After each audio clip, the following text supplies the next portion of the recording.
Test, test. Hello. Anyone there yet? Hello. Hello. What's going on? Hey there, everybody. What's up? Don't panic. We're here to create a stream. So, this is obviously voice acting 101. I'm not teaching voice acting, obviously. I'm not a voice acting teacher, but I am going through voice acting classes. So if you're just tuning in, you're going to want to watch from the beginning. I'll be reading Hitchhiker's Guide by Douglas Adams. Hitchhiker's Guide to the Galaxy. Let's correct that. And I picked this book because there's a lot of interesting words in it that are not human, I would say. And that would help us out a lot with getting used to saying words that aren't normal. But it's also a very lax kind of read. It's a fun, futuristic science fiction kind of book. So that's where we're going to stand with this. Stream Health 1. All right. So let's start off, right? Hitchhiker's Guide to the Galaxy. I probably should have put this in the title, yeah? I don't know. Week 3. I don't think it really says anything other than. Oh, I don't. Let me open up a browser page for YouTube real quick and see what my stream looks like for the person that's kind of scrolling. Reading out loud. I should probably put in the description Hitchhiker's Guide in the beginning.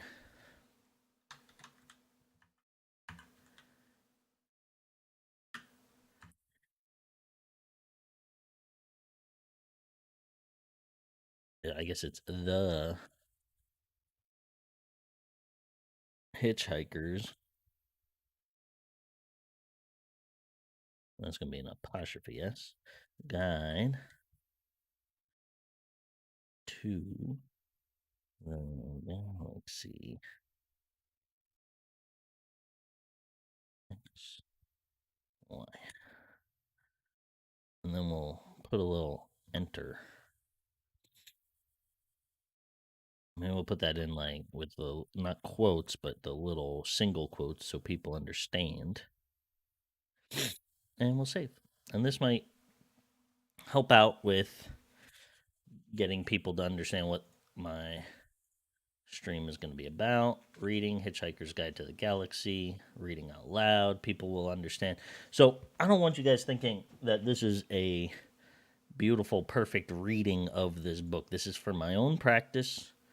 It's to show how to. I mean, I'm not teaching you how to do anything, but I have to learn how to enunciate, pronounce, and comprehensively read as I go. And there's going to be words I don't recognize and understand, and I'm going to look them up and pronounce them correctly so that I can practice seeing words in those structures, etc., etc. I'm not claiming that this is a perfect read through or anything.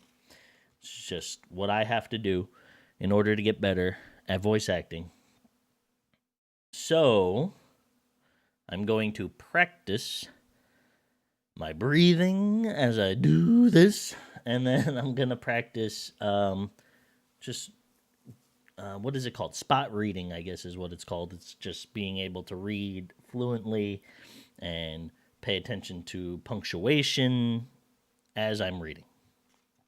And if you're not interested in it, turn the stream off.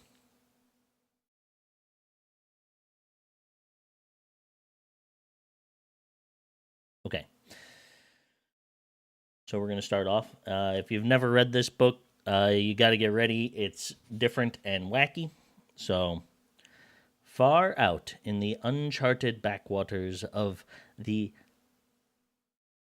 unfashionable end of the western spiral arm of the galaxy lies a small, unregulated yellow sun. Unregarded, not regulated.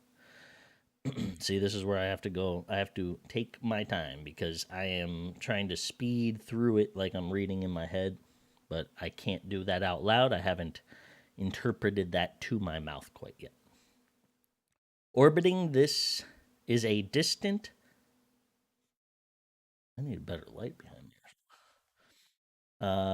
me. Orbiting this at a distance of roughly 98 million miles is an utterly insignificant little blue green planet whose ape like descendants' life forms are so amazingly primitive they still think digital watches are a pretty neat idea. This planet has, or rather had, a problem, which was this. Most of the people living on it were unhappy for pretty much of the time. Many solutions were suggested for this problem, but most of these were largely concerned with the movement of small green pieces of paper, which is odd because the whole which is odd because on the whole it wasn't the small green pieces of paper that were unhappy. And so the problem remains. Lots of people were mean and most of them were miserable, even the ones with digital watches. Many were increasingly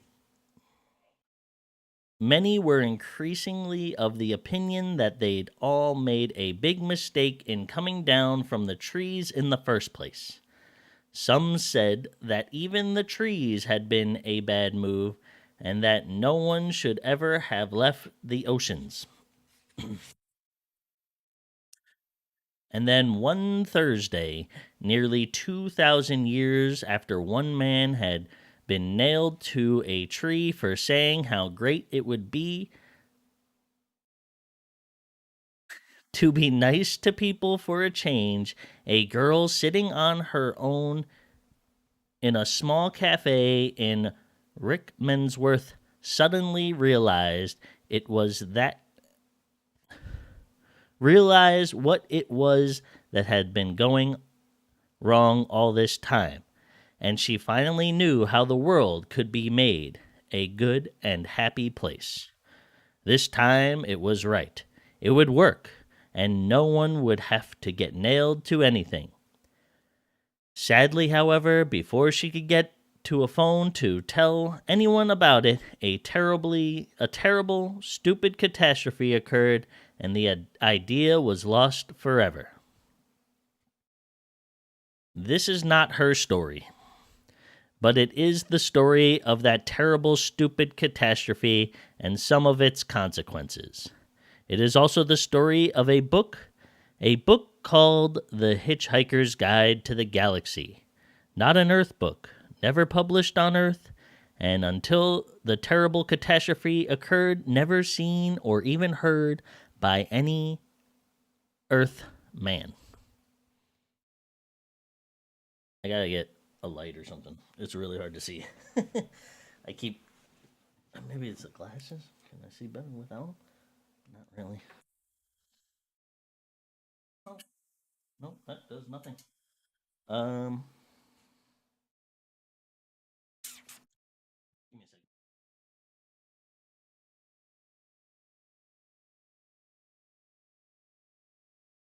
Hello, reading light. I am solely prepared for this, obviously. And my reasoning for holding the book up and looking forward is it helps open up the air passages so you can read clear and breathe. But I have a lot of shadows from my lighting, is my issue. Didn't plan on that. But Nevertheless, a wholly remarkable book.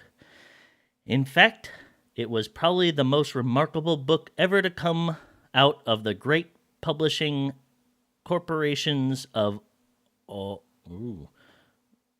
Ursa Minor, of which no Earthman had ever heard either. Not only is it a wholly remarkable book, it is also a highly successful one, more popular than the Celestial Home Care Omnibus, better selling than the 53 More Things to Do in Zero Gravity, and more controversial than the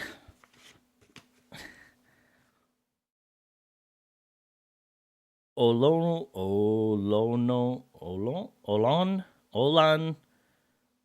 oh my god, these words, Califidus trilogy of philosophical blockbusters where God went wrong, some more of God's greatest mistakes, and who is this God person anyway? Those were names of books, if anybody lost that during that reading. In many of the more relaxed civilizations on the outer eastern rim of the galaxy, the Hitchhiker's Guide has already supplemented the Great Encyclopedia Galactica as the standard repository of all knowledge and wisdom. For though it has many omnious and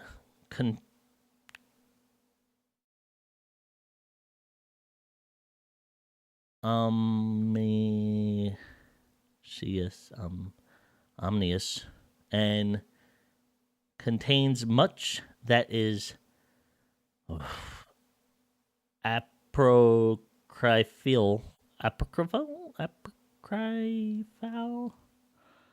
whatever. Let's look up that word. I don't even know if it's a real word. It probably is. APOCryphal.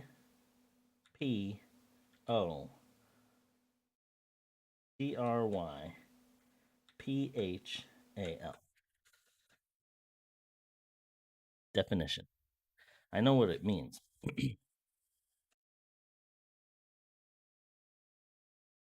Apocryphal.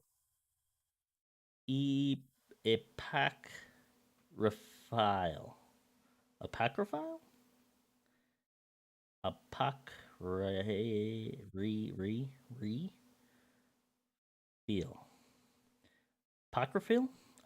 Is there like something that translates this or like says it out loud?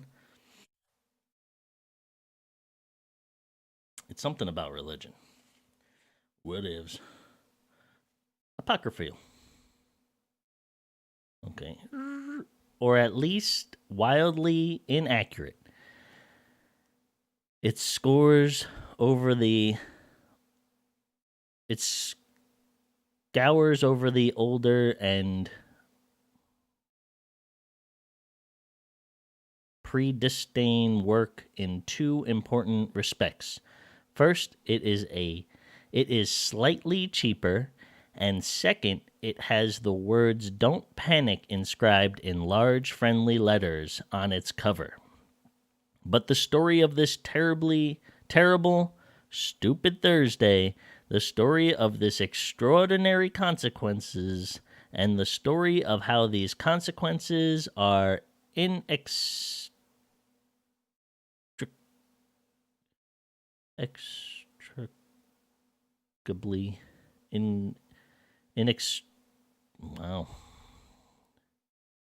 inextricably.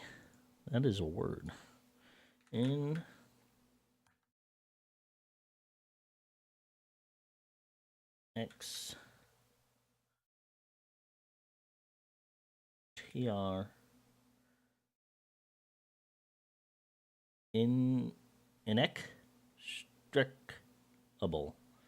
Inextricably, in a way the most is impossible. Okay. which is another word of it to say very impossible, intertwined with this remarkable book begins very simply. It begins with a house. Chapter 1. Sorry, guys. It's rough sometimes to listen to somebody else read, but especially when they're not really good at it.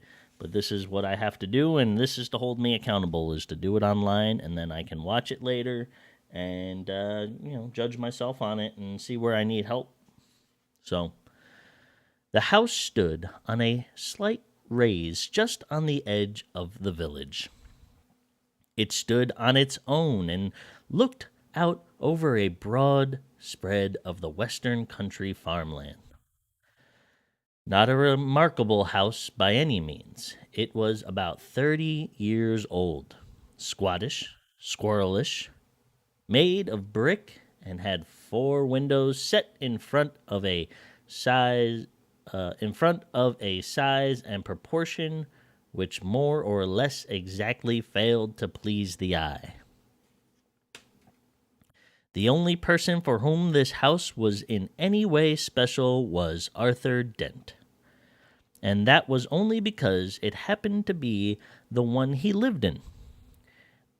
He had lived in it for about 3 years ever since he had moved out of London, because it made him nervous and irritable. He was about 30 as well, tall, dark-haired, and even quiet as at ease with himself. The things that used to worry him most was the fact that people always used to ask him what he was looking so worried about.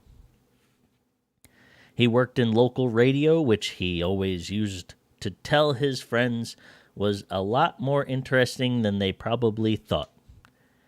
It was, too. Most of his friends worked in advertising. On Wednesday night, it had rained very heavily. The lane was wet and muddy, but the Thursday morning sun was bright and clear as it shone on Arthur Dent's house for what was to be the last time. It hadn't properly registered yet with Arthur that the consul wanted to knock it down and build a bypass instead. At 8 o'clock on Thursday morning, Arthur didn't feel very good. He woke up blearily, got up, wandered blearily around the room, opened a window, saw a bulldozer, found his slippers, stomped off to the bathroom to wash.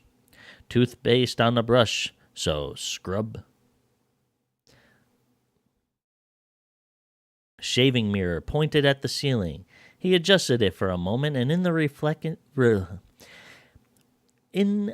it reflected a second bulldozer through the bathroom window. Properly adjusted, it reflected Arthur Dent's bristles. He shaved them off, washed, dried, and stomped off to the kitchen to find something pleasant to put in his mouth. Yo, this is legit. He is a legit... Now, this is based in England, obviously, but he's drinking coffee, which is spot on. Kettle, plug, fridge, milk, coffee. Yawn. The word bulldozer wandered through his mind for a moment in search for something to connect it with. The bulldozer outside the kitchen window was quite a big one. He stared at it, yellow, he thought, and stomped off back to his bedroom to get dressed. Passing the bathroom, he stomped to drink a large glass of water and another. He began to suspect that he was hungover.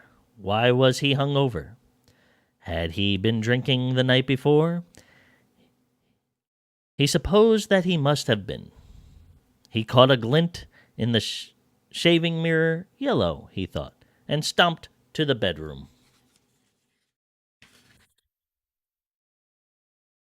He stood and thought.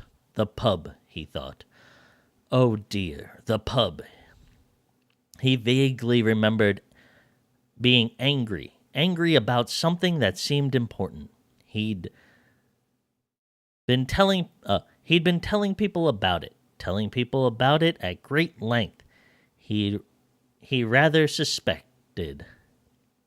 His clearest visual recollection was a glazed look on other people's faces. Something about a new bypass he'd just found out about. It had been in the pipeline for months, only no one seemed to have known about it. Ridiculous. He took a swig of water. He would sort it out. It would sort itself out. It would sort itself out, he decided. No one wanted a bypass. The council didn't have a leg to stand on. It would sort itself out. God, what a terrible hangover it had earned him. What a terrible hangover it has earned him, though. He looked at himself in the wardrobe mirror. He stuck out his tongue. Yellow, he thought. The word yellow wandered through his mind in search of something to connect it with. 15 seconds later, he was out of the house and lying in front of a big yellow bulldozer that was advancing up his garden path. Mr. L. Procere was, as they say, only human. In other words, he was a carbon-based bipedal life form descendant from an ape. More specifically, he was 40, fat, and shabby, and working for a local council. Curiously enough, though he didn't know it, he was also a direct male line descendant of Genghis Khan. Though intervening generations and racial mixing had so juggled his genes that he had no discernible Mongolian characteristics, the only vestiges left in Mr. L. Procere of his mighty ancestry was a pronounced stoutness about the turn and a predelication of little fur hats. It's like kind of racist towards a mongrel leader of some kind that kind of devastated the world. I guess it really doesn't matter. I'm just going to move that so I can lean a little bit with proper backs. Okay, so he's into little fur hats. He was by no means a great warrior. In fact, he was a nervous, worried man. Today, he was particularly nervous and worried because something had gone seriously wrong with his job, which was to see that Arthur Dent's house got cleared out of the way before the day was out. "Come off it, Mr. Dent," he said. "You can't win, you know. You can't lie in front of a bulldozer indefinitely." He tries to make his eyes blaze fiercely, but he just wouldn't do it. Arthur lays in the mud and squelches at him. "I'm game," he says. "We'll see who rusts first." "I'm afraid you're going to have to accept it," said Mr. Procere, gripping his fur hat and rolling it around the top of his head. "This bypass has got to be built, and it's going to be built." "First I've heard of it," said Arthur. "Why is it going to be built?" Mr. Procere shook his finger at him for a bit and then stopped and put it away again. "What do you mean? Why's it got to be built?" he said. "It's a bypass. You've got to build bypasses. Bypasses are Bypasses are devices that allow some people to dash from point A to point B very fast, while other people dash from point B to point A very fast. People living at point C, being a point directly in between, are often given to wonder what okay.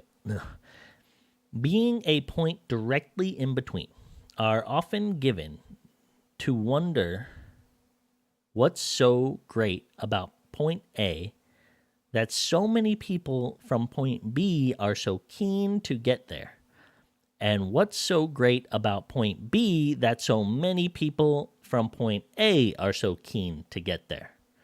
They often wish that people would just once and for all work out where the hell they wanted to be. Mr. Possier wanted to be at point D. Point D wasn't anywhere in particular. It was just any convenient point a very long way from point A, B, and C. He would have a nice little cottage at point D with axes over the door and spent a pleasant amount of time at point E, which would be the nearest pub to point D. His wife, of course, wanted climbing roses, but he wanted axes. He didn't know why. He just liked axes. He flushed hotly under the deserving grins of the bulldozer drivers. He shifted his weight from foot to foot, but it was equally uncomfortable on each. Obviously, somebody had been apparently incompetent, and he hoped to God it wasn't him. Mr. Possier said, "You were quite entitled to make any suggestions of the protest at the appropriate time, you know." "Appropriate time?" hooted Arthur. Appropriate time? The first I knew about it was when a workman arrived at my house yesterday. I asked him if he'd come to clean the windows, and he said no. He'd come to demolish my house. He didn't tell me straight away, of course. Oh, no. First, he wiped a couple windows and charged me $5. Then he told me. But, Mr. Dent, the plans have been available in the local planning office for the last 9 months. Oh, yes. Well, as soon as I heard, I went straight around to see them. Yesterday afternoon. You hadn't exactly gone out of your way to call attention to them, had you? I mean, like, actually telling anybody or anything? But the plans are on display. On display? I eventually had to go down to the cellar to find them. That's the display department. With a flashlight. Well, the light had probably gone. So had the stairs. But look, you found the notice, didn't you? Yes. Yes, I did. It was on display in the bottom of the locked filing cabinet stuck in a disused lavatory with a sign on the door saying, "Beware of leopard." A cloud passed overhead. It casted a shadow over Arthur Dent as he lay propped up on his elbows in the cold mud. It cast a shadow over Arthur Dent's house. Mr. Possier frowned at it. It's not as if it's a particularly nice house, he said. I'm sorry, but I happen to like it. You'll like the bypass. Oh, shut up, said Arthur Dent. Shut up and go away, and take your bloody bypass with you.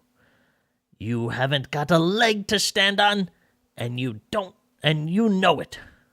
Mr. Possier's mouth opened and closed a couple of times while his mind was for a moment filled with inexplicable but terribly attractive vision of Mr. Dent's house being consumed with fire and Arthur himself running screaming from the blazed ruins with at least 3 hefty spears protruding from his back.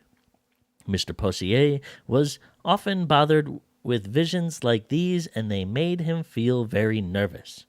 He stuttered for a moment and then pulled himself together. "Mr. Dent," he said. "Hello, yes," said Arthur. "Some factual information for you. Have you any idea how much damage a bulldozer would suffer if I just let it roll straight over you?" I'm going to guess none. Arthur says, How much? None at all. None at all, said Mr. Possier, and stormed nervously off, wondering why his brain was filled with 1,000 hairy horsemen all shouting at him. By a curious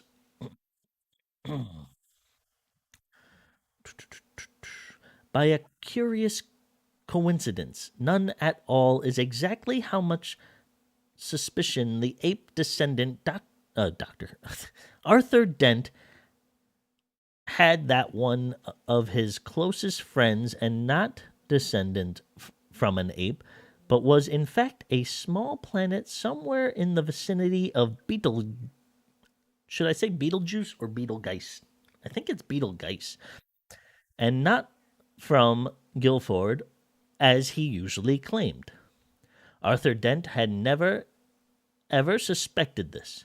But, this friend of his first arrived on the planet Earth from 15 Earth years previous, and he had worked hard to blend himself into Earth society, had spent those 15 years pretending to be an out-of-work actor, which was plausible enough. That's my life right there. I must be an alien from another planet, right, guys?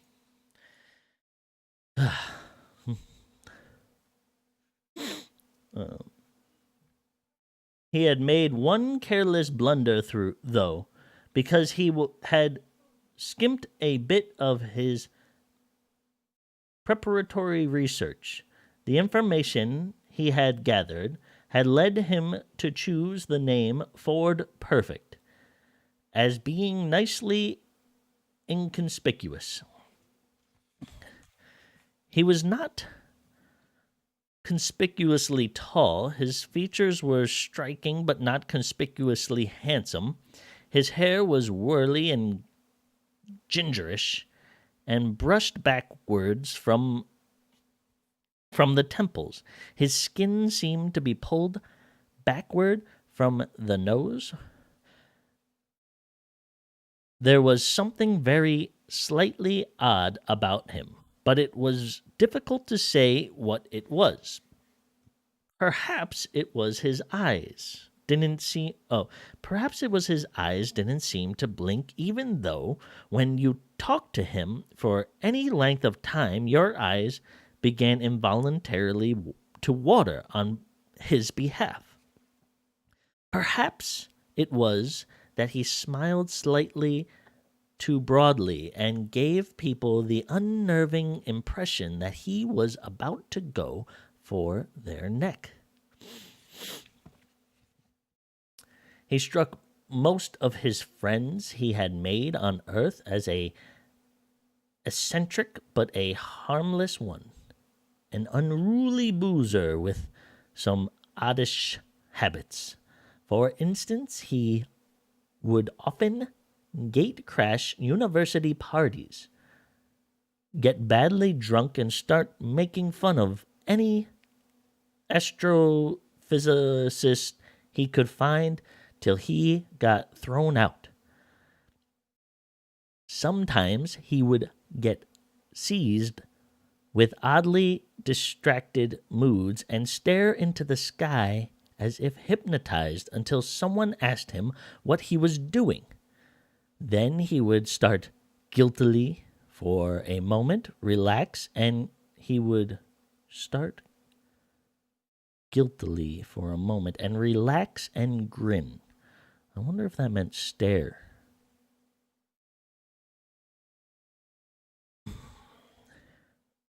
Oh, just looking for flying saucers, he would joke, and everyone would laugh and ask him what sort of flying saucers he was looking for. Green ones, he would reply with a wicked grin, laugh wildly for a moment, and then suddenly lunge for the nearest bar and buy enormous rounds of drinks. Evenings like this usually ended badly. Ford would get out of his skull on whiskey, huddled in a corner with some girl, and explain to her in a slurish phrase that honestly the color of the flying saucers didn't matter that much, really. Thereafter, staggering semi-paralyc, I guess that's like partially paralyzed, paralyc, semi-paralyc, right? Down the night street. He would often ask passing policemen if they knew the way to Betelgeuse. The policeman would usually say something like, "Don't you think it's about time you went home, sir?" I'm trying to, baby. I'm trying to, is what Ford would invariably reply on these occasions. In fact, what he was really looking for when he stared distractingly into the sky was any kind of flying saucer at all. The reason he said green was that green was the traditional space livery space livery of the Betelgeuse trading scouts. Ford Perfect was desperate that any flying saucer at all would arrive soon because 15 years was a long time to get stranded anywhere, particularly somewhere with mind-boggling dull as Earth. Okay. Ford wished that a flying saucer would arrive soon because he knew how to flag a flying saucer down and get a lift from them. He knew how to see the marvels of the universe for less than 30 Altarian dollars a day. In fact, Ford Perfect was a roving researcher for the wholly remarkable book, The HitchHiker's Guide to the Galaxy. Human beings are great adapters, and by lunchtime, life in the environs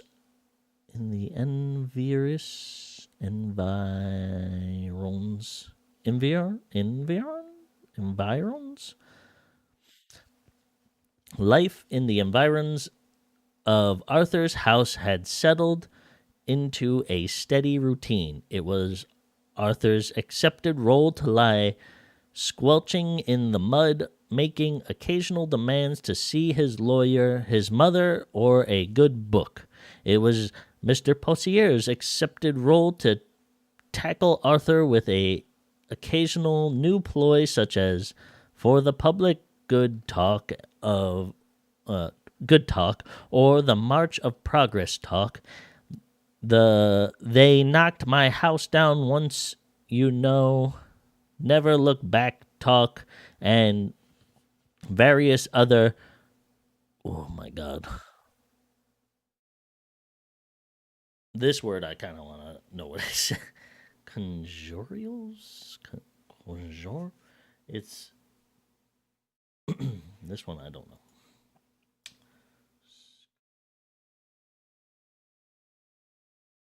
It's probably something I've used, but I have no idea the spelling of it.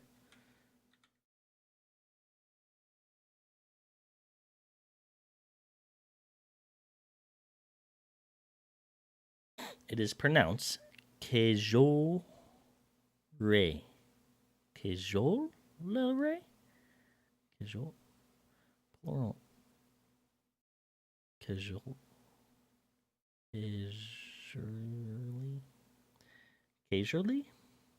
And threats. And it was the bulldozer driver's accepted role to sit around drinking coffee and experimenting with union regulations to see how they could turn the situation to their financial advantage.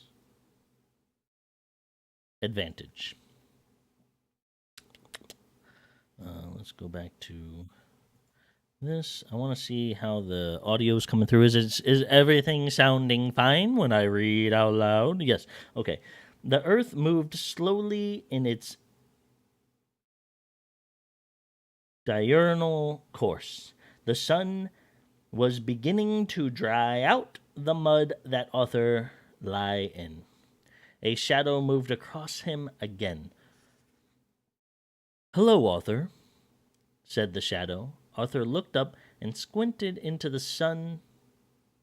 Was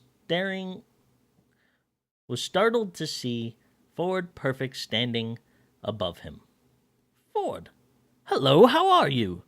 "Fine," said Ford. "Look, are you busy?" "Am I busy?" exclaimed Arthur. "Well, I've just got all these bulldozers and things to lie in front of, because they're knocking my house down if I don't. But other than that, well, no, not especially. Why?" They don't have sarcasm in Betelgeuse, and Ford Perfect often fails to notice it unless he was concentrating. He said, Good. Is there anywhere we can talk?" "What?" said Arthur. For a few seconds, Ford seemed to ignore him and stared fixedly into the sky like a rabbit trying to get run over by a car. Then suddenly he squatted down beside Arthur. "We've got to talk," he said urgently. "Fine, talk and drink. It's vitally important that we talk and drink. Now, we'll go to the pub in the village. He looked into the sky again, nervous, expectant. "Look, don't you understand?" shouted Arthur. He pointed at Possier. "That man wants to knock my house down." Ford glanced at him, puzzled. "Well, he can do it while you're away, can't he?" he asked. "But I don't want him to." "Ah. Look, what's the matter with you, Ford?" said Arthur. Nothing's the matter. Listen to me. I've got to tell you the most important thing you've ever heard. I've got to tell you now, and I've got to tell you at a saloon bar of the Horse and Groom. "But why?"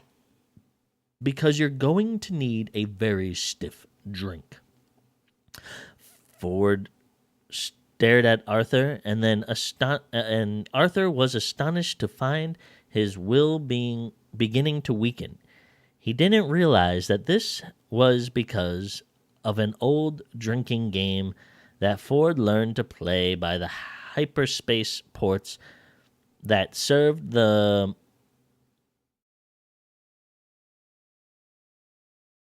Mandrate mining belts in the star system of Orion Beta. The game was not unlike the Earth game called Indian Wrestling, and was played like this. 2 contestants would sit either side of the table with a glass in front of each of them. Between them would be placed a bottle of Jenks spirits, and immortalized in the ancient Orion mining song, "Oh, don't give me none more of that old Jenks spirit. No, don't give me none more of that old Jenks spirit." For my head will fly, my tongue will lie, my eyes will fry, and I may die. Won't you pour me one more of the sinful old jank spirit?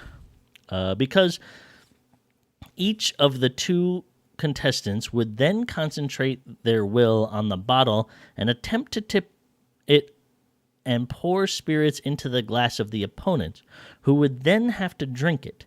The bottle would then be refilled. The game would be played again and again. Once you started to lose, you would probably keep losing, because one of the effects of jank spirit is to depress telekinesis powers. As soon as the predetermined quantity had been consumed, the final loser would have to perform a forfeit, which was usually obscenely biological. Ford Perfect usually played to lose. Ford stared at Arthur, who began to think that perhaps he did want to go to the horse and gloom after all. But what about my house? He asked plaintively. Ford looked across at Mr. Possier, and suddenly a wicked thought struck him. He wants to knock your house down. Yes, he wants to build, and he can't because you're lying in front of the bulldozer.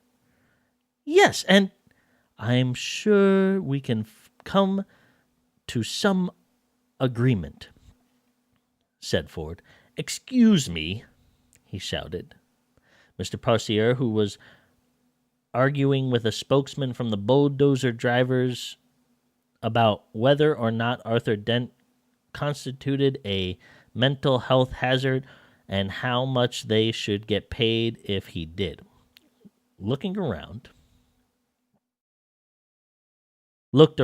So he was surprised and slightly alarmed to see that Arthur had company.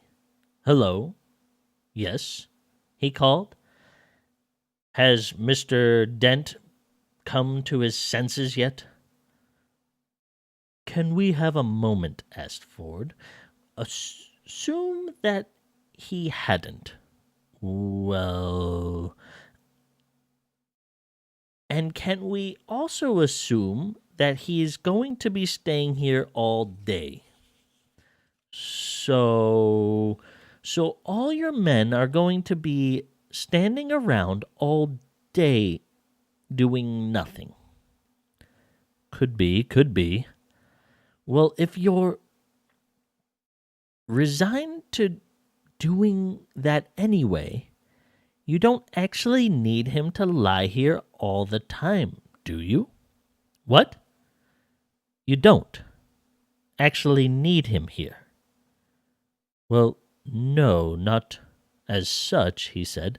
Not exactly need. Possier was worried. He thought that one of them wasn't making a lot of sense, Ford said. Ford said, so if you would just like to take it as... So if you would just like to take it as read that he's actually here, then he and I could slip off down to the pub for a half an hour. How does that sound? I'm reading it a little off because I'm not used to reading out loud. Mr. Possier thought it sounded perfectly potty. That sounds perfectly reasonable, he said in a reassuring tone of voice, wondering who he was trying to reassure. And if you want to pop off for a quick one yourself later on, said Ford, we can always cover for you in return. Thank you very much, said Mr. Possier, who no longer knew how to play this at all. Thank you very much. Yes, that's very kind. He frowned, then smiled, then tried to do both at once and failed, grasped hold of his fur hat and rolled it fitfully around the top of his head. He could only assume that he had just won. So, continued Ford, if you would just like to come over here and lie down. What? I'm sorry, said Ford. Perhaps I hadn't made myself fully clear. Somebody's got to lay in front of the bulldozers, haven't they? Or there wouldn't be anything to stop them from driving into Mr. Dent's house, will there? What? Said Mr. Possier again. It's very simple, said Ford. My client, Mr. Dent, says that he will stop lying here in the mud on the sole condition that you come and take over for him. What are you talking about? What are you talking about? Said Arthur, but Ford nudged him with his shoe to be quiet. You want me to come and lie there, said Mr. Possier, spelling out his new thoughts to himself. Yes. In front of the bulldozer. Yes. Instead of Mr. Dent. Yes. In the mud. In, as you say, the mud. As soon as Mr. Possier realized that he was substantially the loser after all, it was as if the weight lifted off of his shoulders. This was more like the world as he knew it. He sighed. In return for which you will take Mr. Dent with you down to the pub. That's it. That's it exactly. Mr. Possier took a few nervous steps forward and stopped. Promise, said Ford. He turned to Arthur. Come on, he said. Get up and let the man lie down. Ford stood up, feeling as if he was in a dream. Ford beckoned to Possier, who sadly, awkwardly sat down in the mud. He felt that his whole life was some kind of dream, and he sometimes wondered whose it was and whether they were enjoying it. The mud folded itself around his bottom and his arms and oozed into his shoes. Ford looked at him severely. And no sneaky knocking down Mr. Dent's house. Knocking Mr. Dent's house down while we're away, all right, he said. The mere thought, growled Mr. Possier, hadn't even begun to speculate. He continued, settling himself back. About the merest possibility of crossing my mind. He saw the bulldozer driver union representative approaching and let his head sink back and closed his eyes. He was trying to marshal his argument for proving that he did not now constitute a mental health hazard himself. He was far from certain about this. His mind seemed to be full of noise, horses, smoke, and stench of blood. This always happened when he felt miserable or put upon. He had never been able to explain it to himself. In a high dimension of which he knows nothing, the mighty Khan bellowed with rage, but Mr. Possier only trembled slightly and whimpered. He began to feel little pricks of water behind his eyelids. Bureaucratic cock-ups.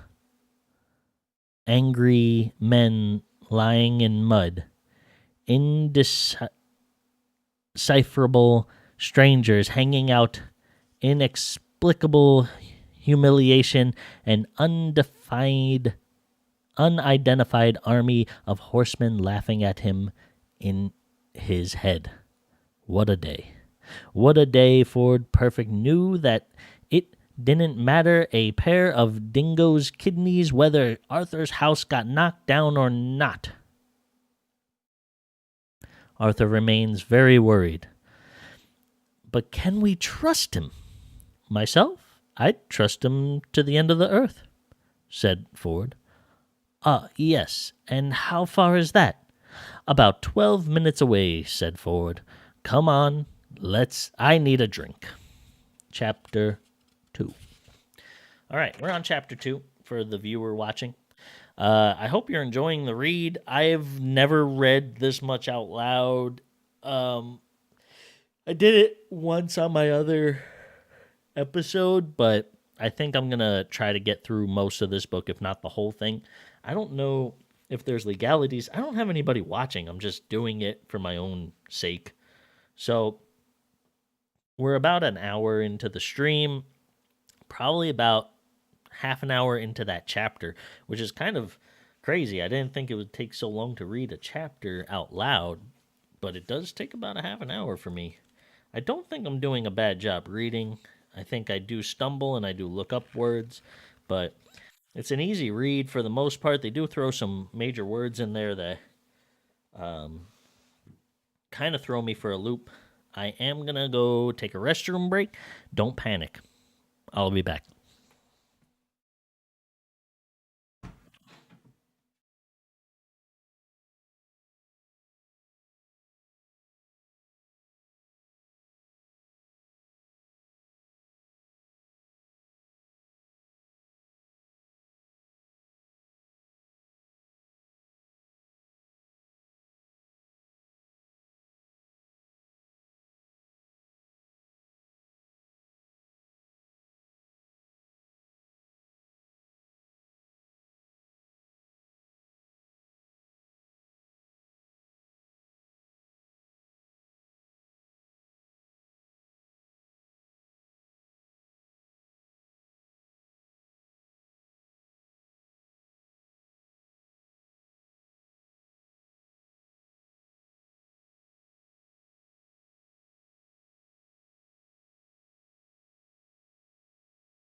I'm back.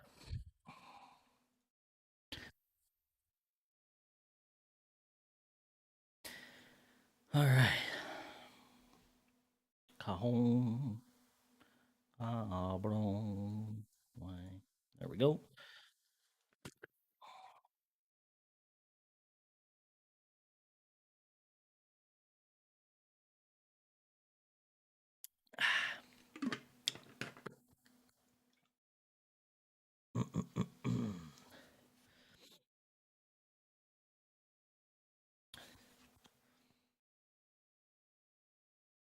Now we are on chapter 2. Here's what the Encyclopedia Galactica has to say about alcohol. It says that alcohol is a colorless, volatile liquid formed from a fermentation of sugar. Also, note its intoxicating effects on certain carbon based life forms. Hitchhiker's Guide to the Galaxy also mentions alcohol. It says that the best drink in existence is the Pan Galactic Gargle Blaster. It says that the effects of drinking a Pan-Galactic Gargle Blaster is like having your brain smashed out of a slice of lemon wrapped around a large gold brick. The guide also tells you on which planet the best Pan-Galactic Gargle Blaster are mixed, how much you can expect to pay for one, and what voluntary organization exists to help you rehabilitate afterwards.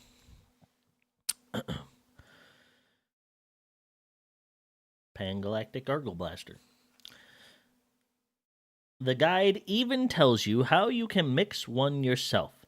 Take a juice from a bottle of an old Jenks spirit, it says. Pour it into 1 measure of water from the Sea of Santragonus V. Oh, the Santragonus seawater, it says. Oh, those Santragonus fish. Santragonus. Such a weird word. Tragnion fish. Allow 3 cubes of Arcurian Mega Gin to melt into the mixture. It must be properly iced or the benzine is lost. Also, 4 liters of Fallon marsh gas to bubble through it. In memory of all those happy hikers who have died of pleasure in the marsh of Falaya. Over the back of a silver spoon floats a measure of qualinatic hypermint extract, redolent of all the heady odors of the dark qualactin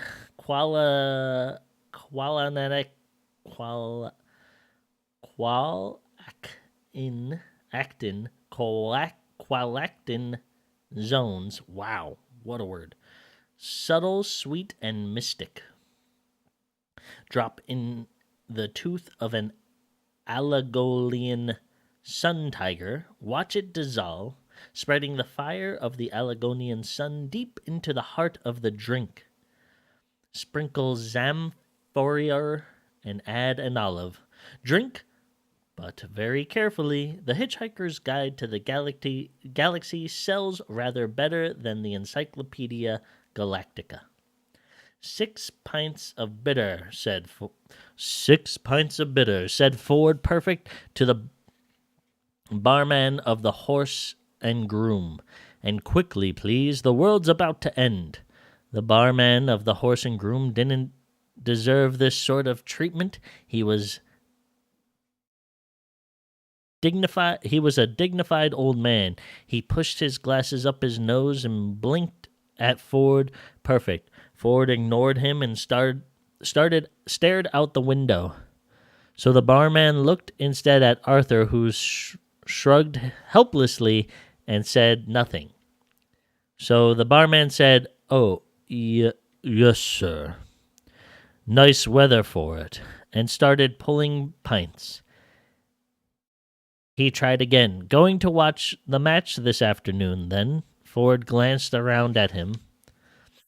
"No point," he said, and looked back out the window. "What's that foregone conclusion, then, you reckon, sir?" said the barman. "Arsenal without a chance?" "Oh, no, it's just that the world's about to end." "Oh, yes, sir, so you said." The barman looked over his glasses, this time at Arthur, luckily escaped from Arsenal if it did. Ford looked back at him, genuinely surprised. "No, not really," he said, frowned. The barman breathed in heavily. "There you are, sir. 6 pints," he said. Arthur smiled at him wanly and shrugged again. He turned and smiled wanly and the rest of the pub just in case any of them had heard what was going on. None of them had, and none of them could understand what he was smiling at them for. The man sitting next to Ford at the bar looked at the 2 men, looked at the 6 pints, did a swift burst of mental arithmetic, arrived at the answer he liked, and grinned a stupid, hopeful grin at them. "Get off," said Ford. They're ours," giving him a look that would have made an Agnolian sun tiger get on with what it was doing. Ford slapped a 5-pound note on the bar and said, "Keep the change." "What, from a fiver?" "Thank you, sir." "You've got 10 minutes left to spend it." The barman decided simply to walk away for a bit. "Ford," Arthur said, "would you please tell me what the hell is going on?" "Drink up. Drink up," said Ford. "You've got 3 pints to get through." "3 pints?" said Arthur. "At lunchtime?" The man next to Ford grinned and nodded happily. Ford ignored him. He said, "Time is an illusion. Lunchtime doubly so." "Very deep," said Arthur. "You should send that in to a Reader's Digest. They've got a page for people like you. Drink up." "Why 3 pints all of a sudden?" "Muscle relaxant. You'll need it." Muscle relaxant? Muscle relaxant. Arthur stared into the beer. "Did I do something wrong today?" he said. "Or has the world always been like this, and I've been too wrapped up in myself to notice?" "All right," said Ford. "I'll try to explain. How long have we known each other?" "How long? 5 years, maybe 6?" he said. Most of it seemed to make some kind of sense at the time. "All right," said Ford. "How would you react if I said I am not from Guildford after all, but from a small planet somewhere in the vicinity of Betelgeuse?" Arthur shrugged in a so-so sort of way. "I don't know," he said, taking a pull of the beer. "Why do you think it's the sort of thing you're likely to say?" Ford gave up. It really wasn't worth bothering at all at the moment. What with the world? Oh, didn't seem to. Oh, sorry, let me go. Ford gave up. It really wasn't worth bothering at the moment. What with the world being about to end? He just said, "Drink up." He added, "Perfectly factually, the world's about to end." Arthur gave the rest of the pub another wan smile, and the rest of the pub frowned at him.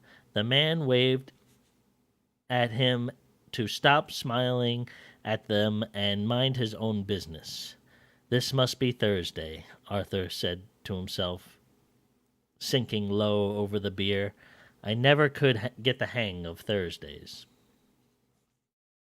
Chapter 3. I think we can get through Chapter 3. And then maybe I'll call it quits. We'll do 3 chapters a day. Well, Chapter 3 is a little long, but Chapter 2 was short. So, yeah, we'll do Chapter 3, and then we'll call it quits. And I'll do another 3 chapters tomorrow, another 3 chapters the next day, etc. Okay.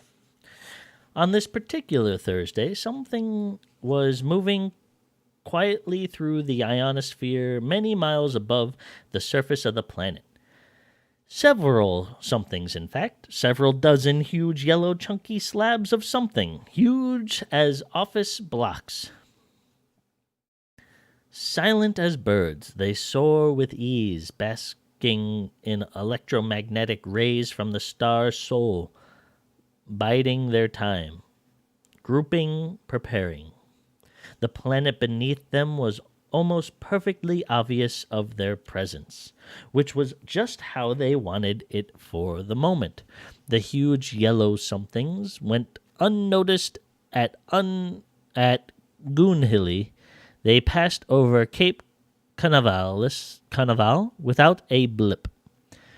Woomera and Jogdell Bank looked straight through them, which was a pity because it was exactly the sort of thing they'd been looking for all these years. The only place they registered at all was on a small black device called the Sub-Etha Sense-O-Matic, which winked away quietly to itself. It nestled in the darkness inside a leather satchel which Ford Perfect habitually wore swung around his neck. The contents of Ford Perfect Satchel were quite interesting, in fact, and would have made an Earth psychiatrist even pop out of its head. Psyche pop out of its head, which is why he always concealed them by keeping a couple of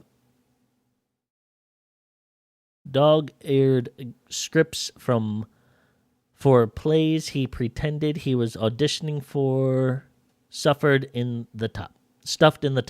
Beside the sub-etha sense-o-matic, the scripts, he had an electronic thumb, a sort of squat black rod, smooth and matte with a couple of flat switches and dials at the end. He also had a device that looked rather like a largest electronic calculator. This had about 100 tiny flat press buttons and a screen about 4 inches square on which any one of the million pages could be summoned at the moment notice. It looked insanely complicated, and this was one of the reasons why the snug plastic cover it fitted into had the words "Don't Panic" printed on large friendly letters. The other reason was that this device was in fact the most remarkable of all books ever to come out of a great publishing corporations of Ursa Minor, The Hitchhiker's Guide to the Galaxy. The reason why it was published in the form of a micro sub-Mason electronic component is that if it were printed in a normal book form, an interstellar hitchhiker would require a several inconveniently large buildings to carry it around in. Beneath that, in fact, Ford Perfect Satchel were a few ballpoints, a notepad, and a largish bath towel from Marks and Spencer. That's so interesting. This book was written before cell phones. Way before. I think it was like probably, if I had to guess, it had to be in the 70s or maybe even earlier. This book was written, let's see, do we have 79 copyright. That was at least the copyright of this version. I'm not too sure. It doesn't seem like there's an earlier version of the copyright of this book. But yeah, 1979.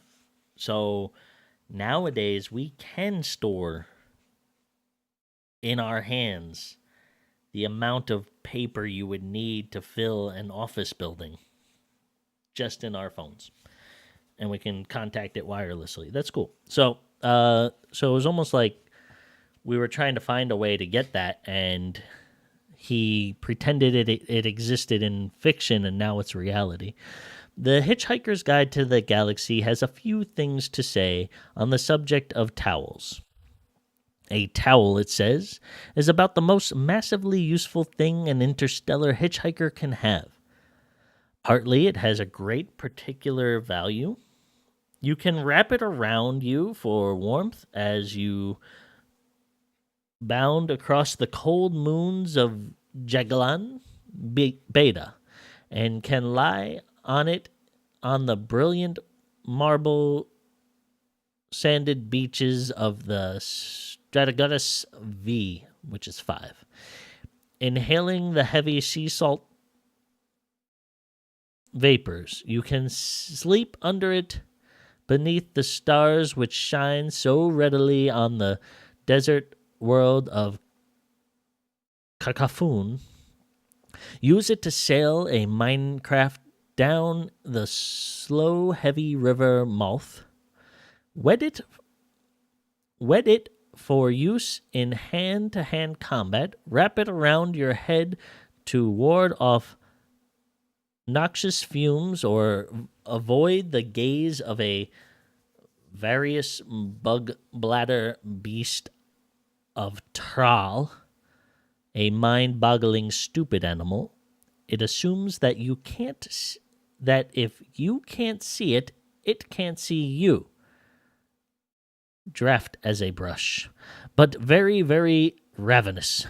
You can wave your towel in emergencies as a distress signal, and of course, dry yourself off with it if it still seems to be clean enough.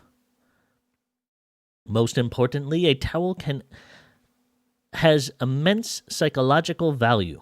For some reason, it's a strag. Strag, a noun, hitchhiker. Discover that a hitchhiker has his towel with him, he will automatically assume that he is also in possession of a toothbrush, a washcloth, soap, tin of biscuits, flask, compass, map, ball of string, gnat spray, wet weather gear, space suit, etc., etc. Furthermore, the strag will then happily lend the hitchhiker any of these or a dozen other items that the hitchhiker might accidentally have lost. What the strag will think is that any man who can hitch the length and breadth of the galaxy, rough it, slum it, struggle against a terrible odds, win through, and still know where his towel is clearly a man to be reckoned with.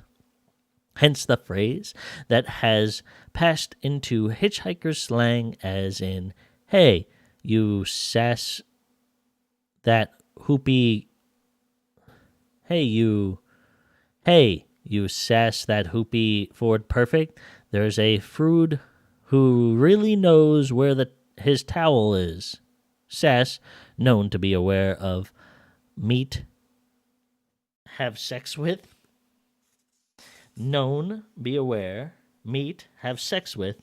Hoopy means really together guy. Fruity. Frood means really amazing together guy. Hoopy and Frood both mean the same thing. Nestling quite on top of the towel in Ford Perfect's satchel, the sub-ether sensomatic began to wink more quickly. Miles above the surface of the planet, the hung yellow something began to fan out. At Jodel's bank, someone decided it was time for a nice, relaxing cup of tea. You got a towel with you, said Ford suddenly to Arthur. Arthur, struggling through his third pint, looked around at him. Why, what? No. Should I have? He had given up being surprised. There didn't seem to be any point any longer. Ford clicked his tongue in irritation. Drink up, he urged. At the moment, the dull sound of a rumbling crash from outside filtered through a low murmur of the pub. Though the sound of a jukebox, though the sound of a man next to Ford hiccuping over the whiskey Ford had eventually bought him. Arthur choked on his beer, leaped to his feet. What's that? He yelled. Don't worry, said Ford. They haven't started yet. Thank God for that, said Arthur, and relaxed. It's probably just your house being knocked down, said Ford, downing his last pint. What? Shouted Arthur. Suddenly, Ford's spell was broken. Arthur looked wildly around him and ran to the window. My God, they're knocking my house down. What the hell is going on in this pub, Ford? It hardly makes any difference at this stage, said Ford. Let them have their fun. Fun? Yelled Arthur. Fun? He quickly checked out the window again that they were talking about the same thing. Damn their fun! He whooped and ran out of his pub. He hooted and ran out of the pub, furiously waving a nearly empty beer glass. He made no friends at all at the pub that lunchtime. Stop, you vandals! You homewreckers! I gotta learn how to, like, kind of yell but not yell. You know what I'm saying? Stop, you vandals! You homewreckers! Brawled Arthur. You half-crazed Visigoths! Stop, will you? Ford would have to go after him. Turning quickly to the barman, he asked for 4 packs of peanuts. There you are, sir, said the barman, slapping the packets on the bar. 28 pence, if you'd be so kind. Ford was very kind. He gave the barman another £5 and told him to keep the change. The barman looked at it and looked at Ford and suddenly shivered. He experienced a momentary sensation that he didn't understand because no one on earth had ever experienced it before. In moments of great stress, every life form that exists gives out a tiny subliminal signal. This signal simply communicates an exact and most pathetic sense of how far that being is from the place of his birth. On earth, it is never possible to be further than 16,000 miles from your birthplace, which means it's very far. So, such signals are too minute to be noticed. Ford was at this moment under great stress, and he was born 600 light years away in the near vicinity of Betelgeuse. The barman reeled for a moment, hit by a shockingly incomprehensible sense of distance. He didn't know what it meant, but he looked at Ford Perfect with a new sense of respect, almost awe. Are you serious, sir? He said in a small whisper, which had an effect of silencing the pub. You think the world is going to end? Yes, said Ford. But this afternoon? Ford had recovered himself. He was at his flippest. Yes, he said gaily. In at least 2 minutes, I would estimate. The barman wouldn't believe this conversation he was having, but he couldn't believe the sensation he had just had either. Is there anything we can do about it? Is there anything we can do about it then? No, nothing, said Ford, stuffing the peanuts into his pockets. Someone in the hushed bar suddenly laughed raucously at how stupid everyone had become. The man sitting next to Ford was a bit sozzled. Sozzled? Is that a word? Sozzled? By now. I guess it's like kind of like saying they're drunk. Sozzled by now. His eyes waved their way up to Ford.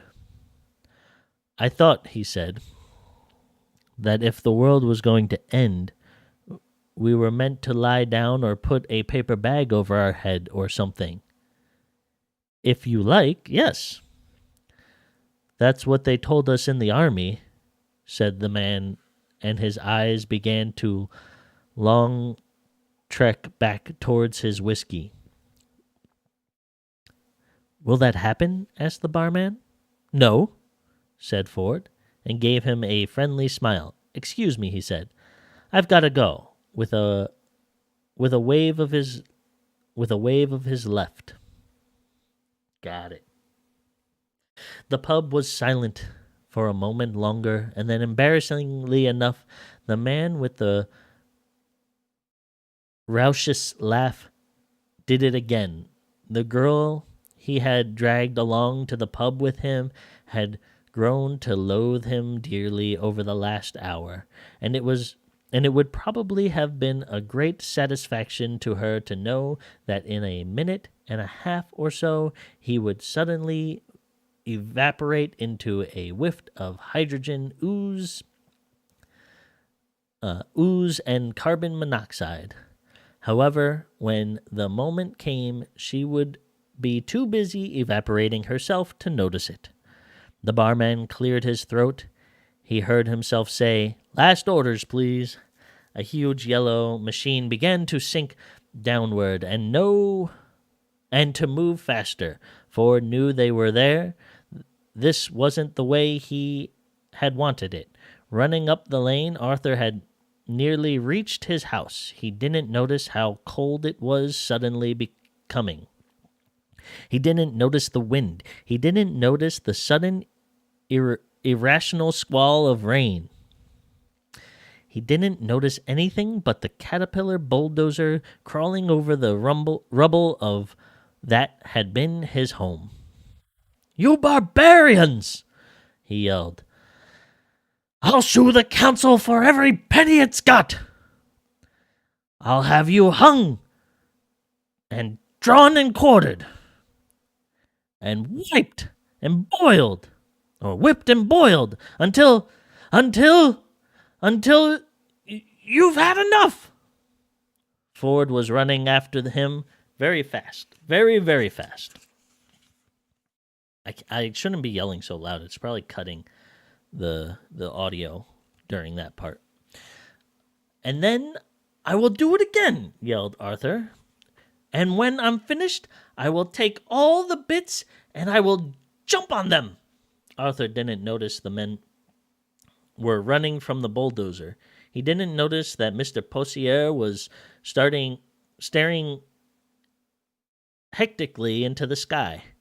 What Mr. Poussiere had noticed was that huge yellow something were screaming through the clouds, impossibly huge yellow somethings. "And I will carry on jumping on them," yelling Arthur, still running, "until I get blisters, or I can think of anything even more unpleasant to do, and then—" Arthur tripped and fell headlong, rolling and landing flat on his back. At last he noticed something was going on. His fingers shot upward.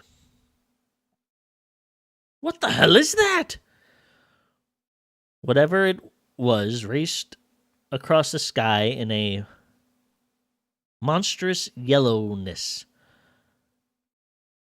tore the sky apart with mind-boggling noise, and leaped off into the distance, leaving the gasping air to shut behind it with a bang, and drove your ears 6 feet into your skull. Another one followed and did exactly the same thing, only louder. It's difficult to say exactly what the people on the surface of the planet were doing now, because they didn't really know what they were doing themselves. None of it made a lot of sense. Running into the house, running out of the house, howling and noisily at the noise. All around the world, city streets exploded with people, cars skidded into each other. Cars skidded into each other as the noise fell on top of them, then rolled off like a tidal wave over the hills and valleys. Deserts and earth seemed to flatten everything it hit. Only one man stood and watched the sky, stood with terrible sadness in his eyes and rubber bungs in his ears. He knew exactly what was happening, and had known ever since the sub-ether sensomatic had started winking in the dead of night beside his pillow, waking him with a start. It was what he had waited for all these years. But when he had deciphered the signal pattern sitting alone in his small dark room, a coldness had gripped him and squeezed his heart. Of all the race in all the galaxy who could have come and said a big hello to planet Earth, he thought, Didn't it just have to be the Vogons? Still, he knew what he had to do. As the Vogon's craft screamed through the air high above him, he opened his satchel. He threw away a copy of Joseph and the Amazing Technicolor Dreamcoat and threw away a copy of Godspell. He wouldn't need them where he was going. Everything was ready. Everything was prepared. He knew where his towel was. A sudden silence hit the earth. If anything, it was worse than the noise. For a while, nothing happened.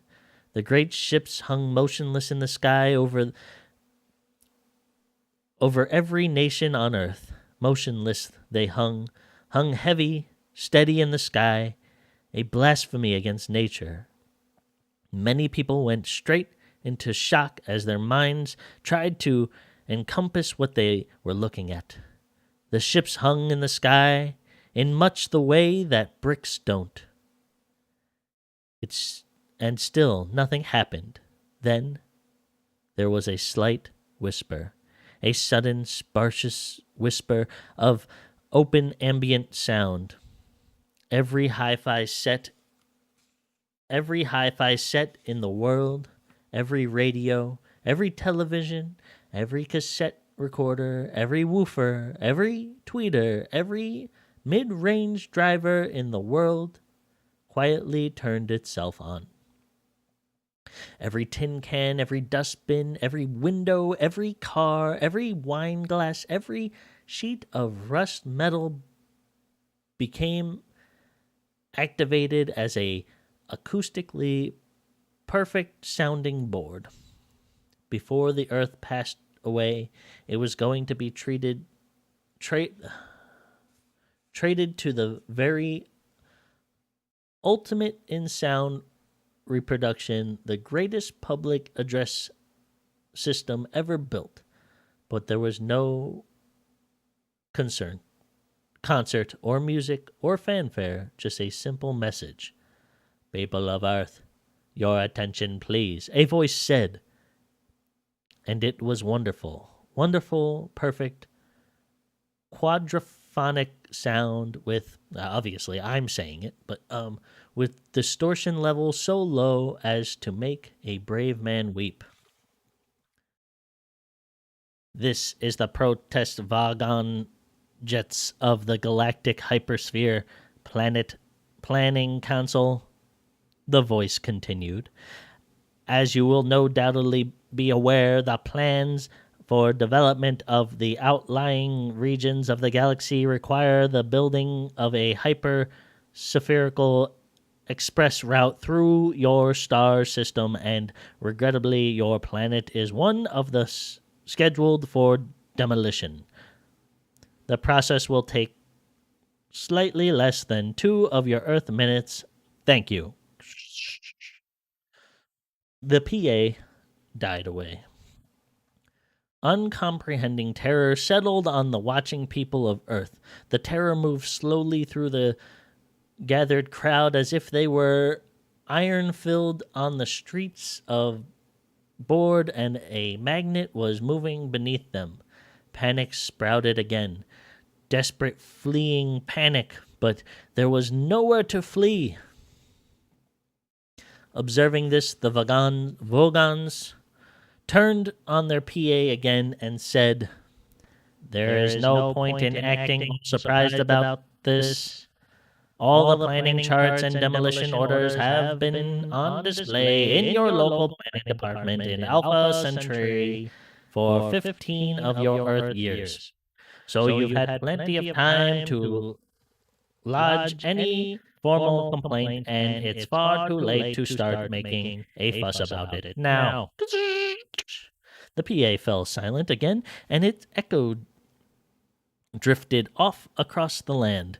The huge ships turned slowly in the sky with easy power. On the underside of each of the hatchway opened an empty black square. By this time, somebody somewhere must have manned a radio transmitter. located a wavelength and broadcasted a message back to the Vogon's ship to plead on behalf of the planet. Nobody ever heard what they said. They only heard the reply. The PA slammed back on into life again. The voice was annoyed. It said, "What do you mean? You've never been to Alpha Centauri? For heaven's sakes, mankind, it's only 4 light years away, you know. I'm sorry, but if you can't be bothered to take an interest in local affairs, that's your own outlook." Energize the demolition beam, light poured from the hatchway. "I don't know," said the voice on the PA. Said the voice on the PA. "Apathetic bloody planet. I've no sympathy at all." It cut off. There was a terrible, ghastly silence, then a terribly ghastly noise, then a terribly ghastly silence.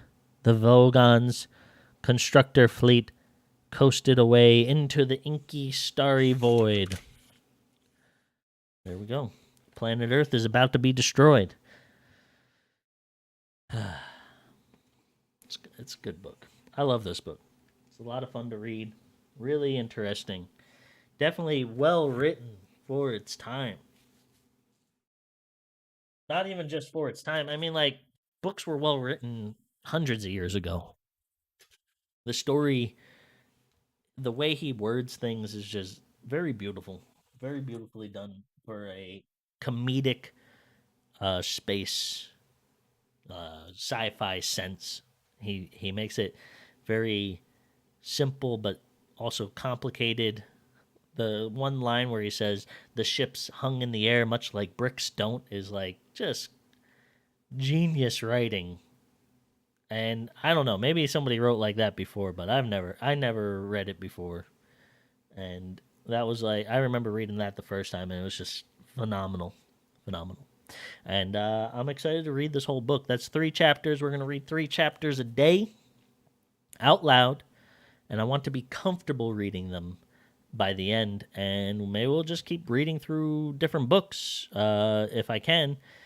I want to be able to, like, I'm trying to do voices, but I don't want to be, like, over the top. And then also I got to adjust mics for when I do voices, because when I project at very loud volumes, it can peak and cut my voice. So I don't want to be, like, an angry Arthur Dent and you guys don't hear the words. So I might do a whispery yell like that, which isn't true projection and true acting.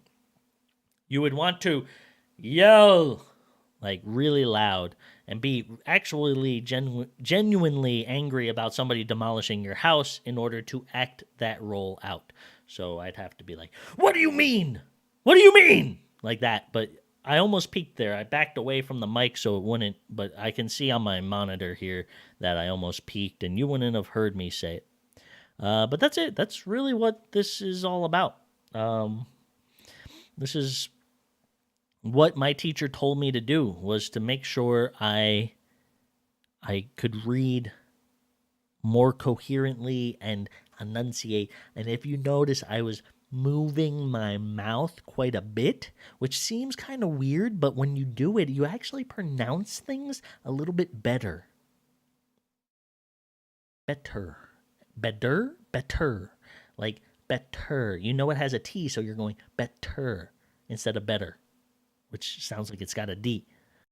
Better. See?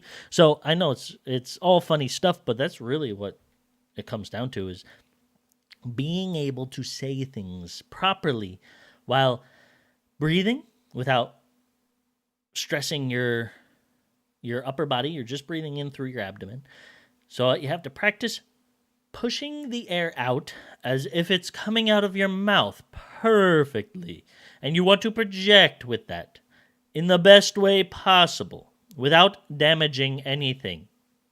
So I hope you all enjoyed. That's it for me today, guys. I really appreciate anybody who came on by and wanted to check it out. I know I have one person watching. Maybe it's just for sharing some love. I know some people popped in, and maybe people will watch this later on Uh, just thanks a lot for coming on by.